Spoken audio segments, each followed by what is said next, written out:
Henry Schein is pleased to support Fast Chat and its outstanding contributions to inform and inspire consumers while sparking important and positive change through its award-winning conversations. FMC Fast Chat takes you inside the news so you can be in the know in 30 minutes. Hosted by Fair Media Council CEO and Executive Director Jackie Clement, Fast Chat features notables in news, media, and business.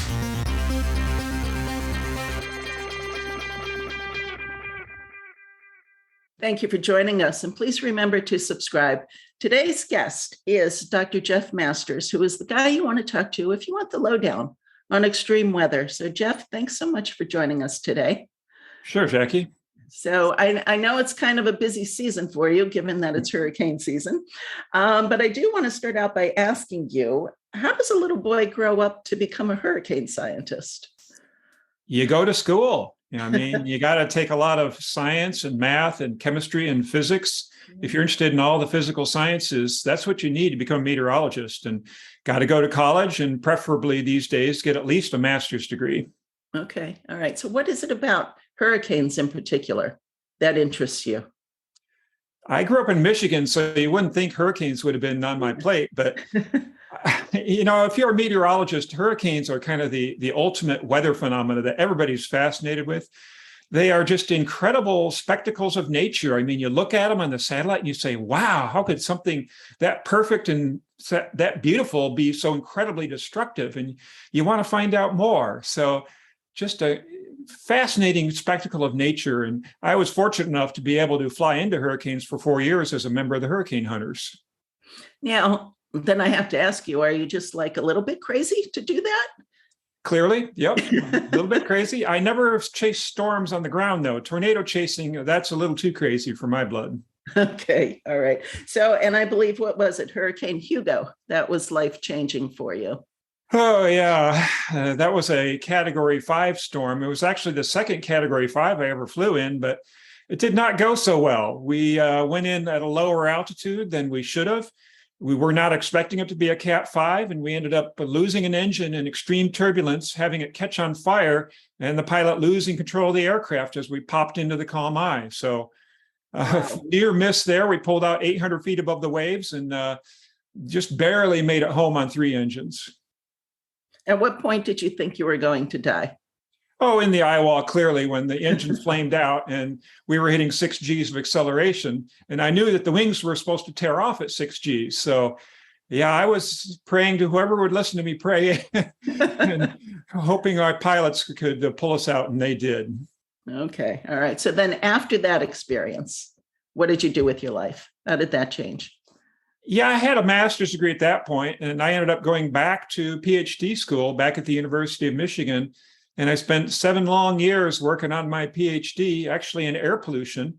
I was done with hurricanes for a while. And along the way, as I was in school, there was this crazy thing called the internet that was getting started. This was back in the early 1990s. So I started playing around with internet-based weather stuff and got really involved in something called the Weather Underground, which was our little educational project that we put online. And sure enough, that took off. By 1995, we spun it off into a business. And then I worked for that company that I helped found for over 20 years after that. Okay. All right. And now you're at Yale. It's Yale Climate Connections, correct? Yeah, I've left the world of private meteorology, and I'm now in the nonprofit world. I consider myself semi-retired. I write when I want to, and that's a little more than I would like to, because I like to write about extreme weather, and there's certainly been way too much extreme weather of late. Yeah, seriously. Now, so how long in total have you been interested in extreme weather? Oh, I mean, growing up in Michigan when I was 5 years old, so that would be 57 years ago. Okay. So tell me, from your perspective, how has it changed? Yeah, it used to be really reliable growing up. I mean, the 20th century climate was pretty stable. You could expect, in Michigan, where I grew up, maybe 100-degree day every 8 years, 3 months of snow and cold when it barely got above freezing. Mm-hmm. But now things are topsy-turvy. I mean, if you look at the growth zones for the plants we've shifted an entire zone now. So what used to grow down in Ohio now grows up here in Michigan. And the extremes have really changed. I mean, it may not seem like much to say that the climate's warmed 1.2 degrees Celsius in the last 100 plus years. Okay. But what that doesn't tell you is what the extremes have done. And when you shift the baseline just a little bit like that, the extremes really amplify. And we're getting crazy extremes now in not only temperature, but in storms, in drought, hurricanes. Not so much tornadoes, which we're thankful for, but there is a possibility that those could grow more extreme in the future as well. Huh. Okay. This is interesting. Now, I did read something where, I mean, does all of it basically come down to the planet is getting hotter? Heat is energy. And when you put more energy into the atmosphere, it's going to generate more extremes on both ends of the spectrum. So when you happen to have a dry period, you're going to get hotter heat waves and more intense droughts because a hotter climate will dry out vegetation more. Conversely, when you happen to be on the storm track and you're getting precipitation, that's going to be increased because a hotter climate evaporates more water vapor off of the warm oceans, and that extra vapor goes in to power stronger rainstorms. When vapor condenses, it releases what we call the latent heat of energy, which is a little extra boost of energy that it takes to evaporate the water in the first place. And that extra energy goes to power the storm to make the updrafts more intense, makes the storm larger. It draws in water vapor over even a larger area. So your rains could increase 10, 20, even more % than that. Huh. Okay. Did we just get like the condensed PhD course? That was very condensed. Yeah. It would fit in a few tweets, but yeah. Okay. Okay. Fair enough. So, I mean, it is November here, so it is a busy hurricane season. But now, I know you wrote about Hurricane Ian, and we have a few hurricanes coming our way now, correct? Yeah, I mean, we've got Tropical Storm Nicole in the Bahamas or approaching the Bahamas, and it's expected to be a Category 1 hurricane hitting Florida early Thursday morning. That's very unusual. The east coast of Florida has only ever been hit by one hurricane coming from the east in recorded history in November. So Nicole, very unusual. Okay. All right. So what does that tell you, though?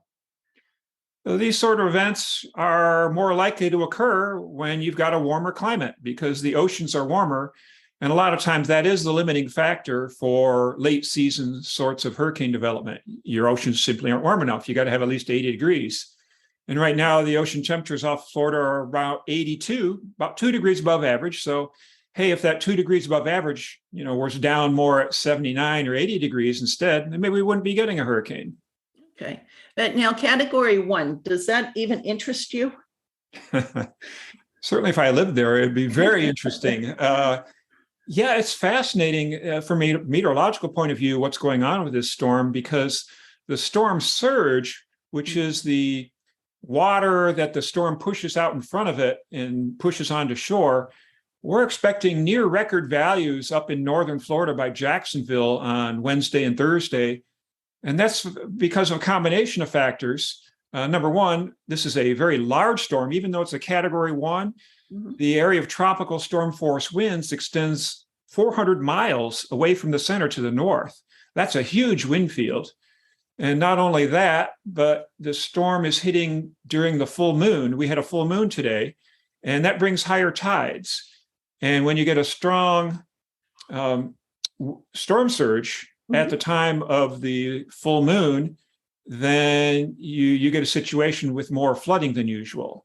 So these are called the king tides we're getting this week. And it turns out that in October and November, some of the highest tides of the year occur. So very fascinating sort of setup here to have a large storm like this hitting at the time of the king tides in November. Just very unique. But it's going to be nothing like Hurricane Ian was back in late September. Hurricane Ian's going to end up being a $100 billion storm. And I think Nicole's going to be more like around 1 billion. Oh, okay. All right. Take us behind the scenes a little bit, though, because I'm wondering how the forecasting tools have changed. So in your experience from when you began, I mean, you did mention that the internet came along during your lifetime, so I'm sure that changed things a lot. Yeah, I mean, back when I was an undergrad in the late 1980s, we had computer models of the atmosphere, but they were very primitive. You only had a forecast going out about 2 days. And the way those models work is they subdivide the atmosphere into grid cells. So you can think of, a cube of air, maybe in that day, 50 miles on a side, and you cover the globe with those cubes, and then you figure out, okay, what's the initial starting condition of the atmosphere? And then we're going to solve the equations of physics of the flow of the atmosphere to come up with a forecast. So it was just getting started back then, computer technology being applied to meteorology. And as it turns out, that whenever a new supercomputer is developed, the first thing it does is go try and forecast the weather, because that is a super high-end, intensive utilization of computer power. And boy, Moore's law, which says that we have a doubling of computer power every year and a half, has really made a big change in the way I do my science. Yeah. Okay. So how far out now can you forecast that you feel is reliable?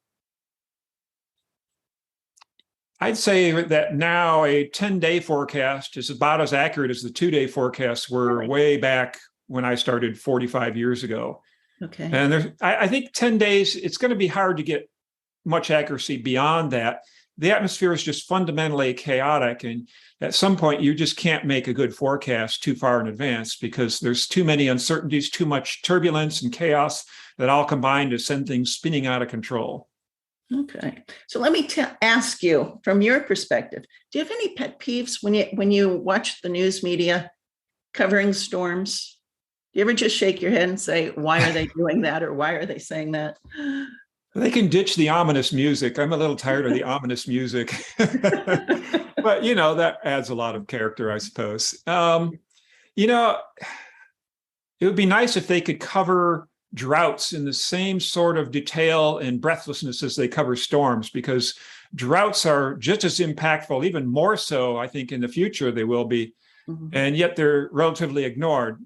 But, they don't really give you the visual sorts of stimulus that the audience wants to see. I mean, you don't have buildings tearing away and, people with the blowing away in the wind. I mean, a drought is just quiet and sneaky and not that good for mass consumption by 7 p.m. news. Gotcha. Okay. But talking about drought, that brings us to the Mississippi River. What can you tell us about that? And keep in mind that not everyone paid attention in 4th grade American history class as to the importance of the Mississippi. The Mississippi is the lifeblood of the American economy. The watershed for the river covers something like 2/3 of America, maybe 60%. A vast area of the country is drained into the Mississippi. And there's a lot of commerce that goes on, a lot of barge traffic, shipping grains downstream to the world. Mm-hmm. And going upstream, the barges carry cargoes critical for the functioning of the American economy, things like fertilizer, oil, steel, raw materials, concrete, all sorts of stuff that's absolutely essential. And barges can carry things very cheaply because they're big and you can put a big load on them. Mm-hmm. So if you lose barge traffic on the Mississippi, it's going to be very expensive. We don't really have anything to replace it. There simply isn't enough capacity in the trains and the trucks to make up for all the cargo that's transported on the Mississippi by barge. So right now, we've got a situation on the Mississippi where water levels are very low. So barge traffic is restricted. You can't carry as heavy a load or you're going to scrape bottom. So at some point, you've got to dredge it. And so we're spending billions of dollars dredging the Mississippi this year. And certainly every year they do that. But it's particularly bad this year. So it's interrupting supply chains. It's driving up food prices. And it's contributing to potential instability abroad, where there's already a food crisis due to the war in Ukraine and the pandemic. And now we're adding drought causing supply chain issues on the Mississippi. Okay. So when we talk about drought, how extreme are we talking? There are some gauges on the Mississippi along about a 150-mile stretch in the center of the country, Arkansas, Missouri, that region, where the levels were the lowest on record. Some other areas were only the second or third lowest, behind the great drought of 1988 and the drought of 2012. So we're talking historic levels of drought here on the Mississippi. All right. So what do we do about that? The Army Corps is dredging the river, so that's the short-term solution. Diversifying our transportation infrastructure would make some sense, but I'm not sure that's going to happen because trains and trucks are so much more expensive than barges. I don't know if that's going to happen. And wouldn't that just add to air pollution then? It does, yeah, sure. I mean, you start transporting a lot more cargo via truck, there's going to be a lot more air pollution for sure. Yeah. Okay. So how badly have we messed up the planet, Jeff? There is a concept called planetary boundaries where they talk about multiple planetary boundaries that we don't want to cross because it's dangerous for natural ecosystems, which we depend on. And those boundaries include climate, which we've crossed, fresh water, which we've crossed by pumping too much groundwater, pollution due to too much phosphorus and nitrogen, which we've crossed. We have huge dead zones in the Gulf of Mexico now because all that pollution gets flushed down the Mississippi into the Gulf. Okay. There's novel pollution entities like PFAS or plastics or other toxic substances. We've crossed that boundary. Deforestation, we've crossed that boundary. Species, we've lost a lot of species due to all these multiple stressors, but we're doing well in one area. One boundary we haven't crossed. In fact, we did cross it. That was the ozone hole. Okay. We, back in the 1980s, figured out that, oh my gosh, we've polluted the stratosphere to the point where the ozone hole is opening up there, threatening all life on Earth. And by gosh, we better do something about it. And we did. We passed a Montreal Protocol to limit chlorofluorocarbons, which were the cause of the ozone hole. And now that boundary that we crossed, we've now retreated and it's now in the safe zone. So yeah, we're in deep doo-doo now because we've crossed so many planetary boundaries. But at the same time, I do have some hope because we have shown we can cross these boundaries. They're not irreversible. We can come back to a safe zone. And boy, we better start doing that in a lot more areas because we're just pressing the pedal to the metal and we're heading over a cliff if we don't do anything soon. Yeah. Yeah. So what is your response when someone tells you they don't believe in climate change? You may go to your doctor and your doctor will tell you you have cancer and you can say, oh, I don't believe you, but it's not going to do you much good. In fact, you better pay attention to your doctor because there is some science that does work that we know is going to make a difference in our lives. We better live our lives according to the best science we have, or we're all in deep trouble. I mean, the laws of physics don't care if you believe them or not. They're going to keep on working. If you're going to add CO2 to the atmosphere, the planet's going to heat up, weather's going to get more extreme, and it's going to challenge the foundations of civilization, which was built on a stable climate, the stable climate of the 20th century. And now we're in a whole new climate. Okay. So when we talk about climate, I think one of the challenges is it's huge. So you think, what can I as one person do that can either help alleviate the growing problem, or what can I do to start reversing the problem? Individual action is important, of course. I mean, reducing your carbon footprint is good, but the companies responsible for the whole climate crisis want to push the responsibility onto you to say, yeah, it's you that need to do something. You got to, reduce your carbon footprint. You got to consume less. But that's not what needs to happen. We need to do collective action. There has to be progress at a government level and an international government level too. So everyone needs to come together. We all need to be smart and elect leaders that are going to do something about the climate crisis. And we need to ignore the voices of the fossil fuel industry which are polluting not only the atmosphere, but the airwaves and social media as well, with a lot of misinformation that's misleading people into not wanting to take action. So you need to talk about the climate crisis, how it affects you. You need to learn more. You need to elect strong leaders and support policies which will do something about it. Okay. All right. So where do you suggest people go for quality information on the topic? Because you mentioned there's misinformation out there on social media. And we know how crazy social media gets with one person retweeting or resharing, something some crazy person said, and suddenly people start to believe it. Yeah, of course, Yale Climate Connections, where I write, is a good source of information. There have actually been 2 books written by a couple of my favorite climate scientists. Michael Mann has written a book called, let's see if I have it here. Yeah, I do. It's called The New Climate War.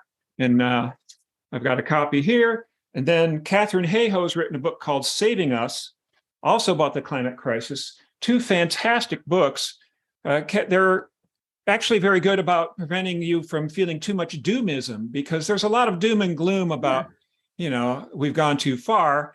And no, we haven't gone too far, because there's always going to be a civilization. It's just going to be handicapped to a greater or lesser degree, depending on how much progress we make against the climate crisis.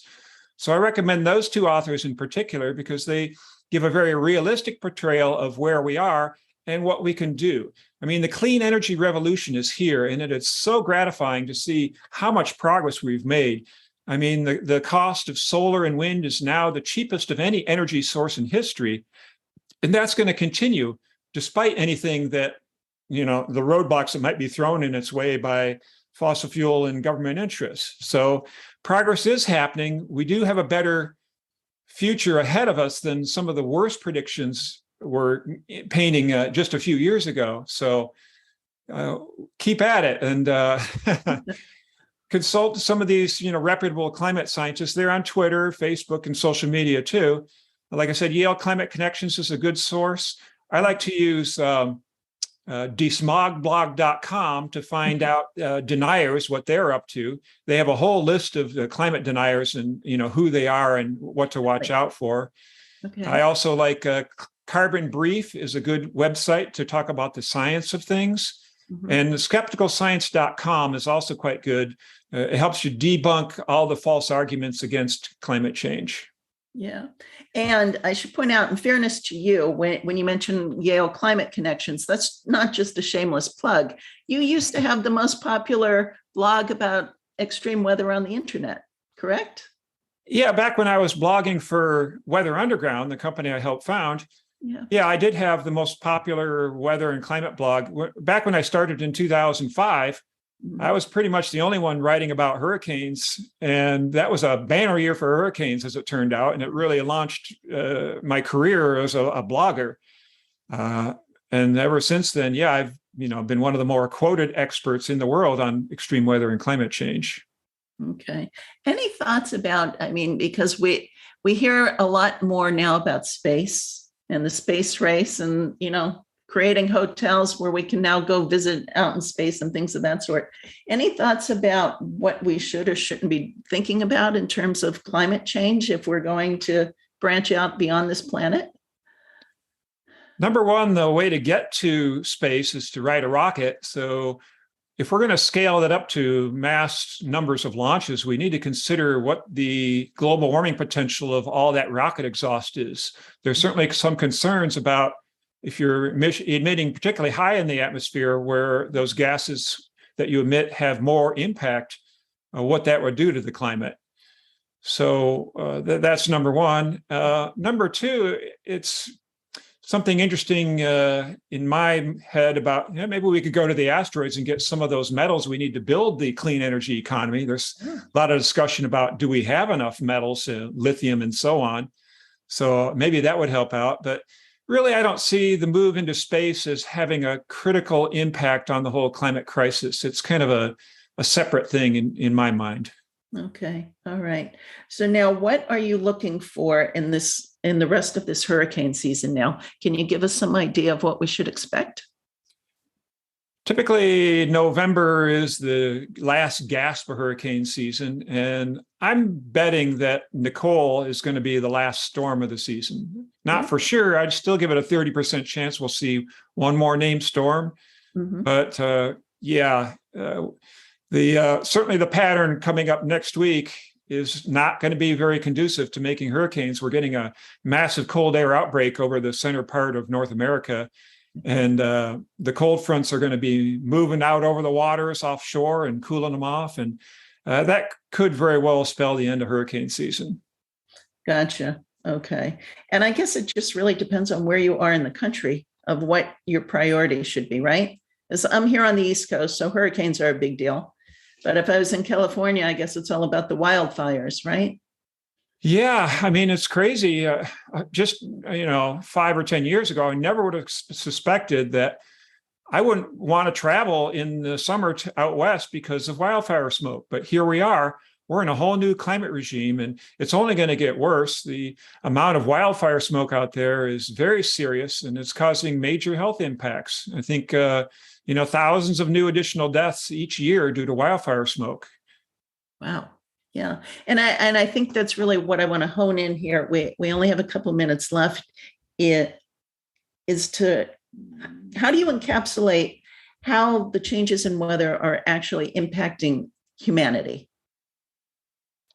We have to understand that it's not symmetric. Okay. Some places are not being impacted much at all. I mean, here in the Midwest where I live, it's really not a big deal, the change in climate as far as adverse impacts. But in the developing world, it's a huge impact. There's some catastrophic results happening, particularly in Africa. Some of the drought regions in the Horn of Africa, where they're having 4 years in a row with failed rains, that is a climate change influence, and it's causing, catastrophic famine. So that's going to continue to be the case where some parts of the world, major impacts, certainly Pakistan this year with their flooding and drought and heat in other parts of the world. But a lot of places aren't going to get it so bad. So just because you're not getting that big a deal impact due to a changing climate doesn't mean it's of no concern, because we're all interconnected. And what happens in Pakistan or in Africa, that's going to end up affecting you in multiple ways that maybe you don't see. Okay. Now, I know you're a scientist, but I can't help but wonder sometimes, do you think weather has a soul? I mean, we sometimes look at it as, Mother Nature being mad at mankind for what we've done to the planet. And I wonder if it's kind of a course correction of her saying, you need to knock this off now. The whole Gaia hypothesis that Earth is a living organism applies to the atmosphere. It's part of the living organism that we are all a part of. And it's a cool thought to think that every single person on this planet right now, at this very moment, is touched by the atmosphere. So we are all connected. The atmosphere touches me, it touches you at the same time. All of humanity, we're all moving through this wonderful fluid, this beautiful fluid. And the more we can become aware of that connection and our connection to each other, the better off we'll be. Because the climate crisis is ultimately a spiritual disease. We're abusing our planet in ways that we shouldn't be. It's like we're abusing ourselves. It's like we're, overeating or smoking or drinking too much. This whole system is part of us, part of each other. And we need to start caring ourselves by taking care of the atmosphere. I see. That's a great way to explain it. I hadn't heard it explained that way before. So, final question for you. It's kind of a typical Fast Chat question that we end with, which is, what's the best part about being Jeff Masters? I have a very keen understanding and connection to the atmosphere and how it's changed. And that is a source of great comfort to me because I understand where we're headed. At the same time, it's a great responsibility because I know I should share that outlook with others. Mm-hmm. So, yeah, it's good to be knowledgeable about something that's so important to all humanity right now. And that's the best part of what I can bring. The Fair Media Council is a 501c3 nonprofit organization advocating for quality news and working to create a media-savvy society. For more information about the Fair Media Council and upcoming Fast Chat shows, check out fairmediacouncil.org.